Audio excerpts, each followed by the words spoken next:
From Apple Valley News Now, First Alert Weather with Chief Meteorologist Josh Colbreth. Welcome back to Good Morning Northwest. Right now you're taking a live look at the Yakima Valley. You can see this cloud layer. It is looming over the Yakima Valley. Now some of this actually has made it down to the ground as we're seeing visibilities that are pretty close to nada in the Yakima Valley. So in these areas, take it slow if you're going to hit the roadways and use the low beams. Now some of this might spill over into the basin a bit later this morning.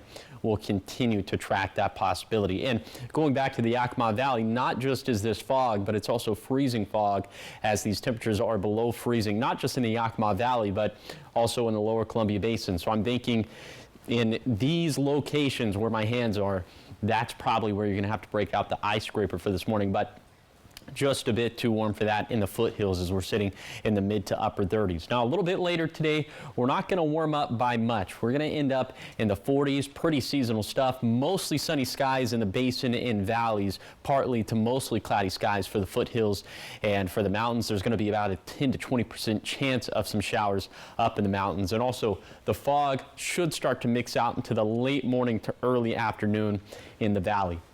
And then for tonight, we'll see the return of fog to the valley, to the basin. Overnight lows even colder this time, all of us in the 20s. So all of us need to protect the outdoor pets, the plants, and the plumbing.